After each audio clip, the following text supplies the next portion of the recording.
Kwa mujibu wa shirika la afya duniani WHO, magonjwa ya moyo yanatajwa kuongoza kwa kusababisha vifo duniani, ambapo katika mwaka 2019 pekee yalichangia vifo vya watu milioni 17.9, sawa na 32% ya vifo vyote. Katika kuhakikisha changamoto ya magonjwa hayo inadhibitiwa, serikali kupitia fedha za ufadhili kutoka Benki ya Maendeleo ya Afrika inakuja na mradi mkubwa wa kituo cha umahiri cha huduma ya magonjwa hayo na upasuaji wa mishipa ya fahamu, ikihusisha ujenzi wa hospitali ya kisasa ya moyo katika ukanda wa Afrika Mashariki. Siku nzuri sana. Hapa sasa kutatolewa tiba ya hali ya juu ya magonjwa ya moyo na vile vile mishipa ya damu. Na tiba hiyo itakuwa inatolewa kama sehemu vile vile ya kujifunza, kwa sababu hakuna chuo kikuu cha elimu ya tiba ambacho kinaweza kaendeshwa bila kuwa na hospitali. Kwa hiyo inajengwa hospitali nyingine. Rodrick Kisenge ni mkurugenzi wa kituo cha umahiri magonjwa ya moyo Mloganzila.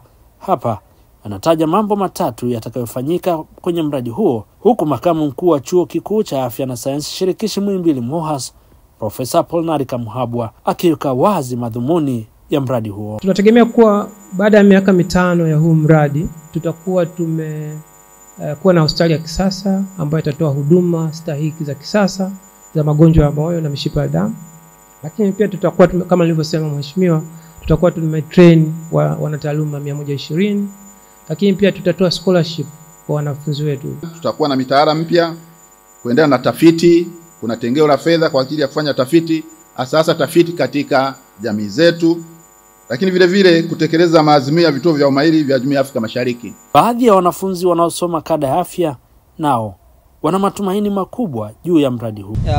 Tunaona ni fursa kubwa ya kujifunza, sababu zamani tulikuwa tunaona kwamba kwenda abroad ni impossible kwa sababu ya competition, lakini uwepo wa kituo hichi ndani ya nchi yetu inatusaidia kwamba kupata hope kubwa na kuweka planning zaidi za kuja kujifunza zaidi kozi hizi. Kwa hiyo I expect baada ya miaka kadhaa tutakuwa wataalamu wengi sana kupitia uwepo wa kituo hichi. Itatupa ujasiri kuzidi kujikita kabisa katika vifaa hivi na kuzidi kuwa competent kama wanafunzi kwa ajili ya kuja kutumikia wananchi hapo mbeleni baada ya kuhitimu masomo yetu.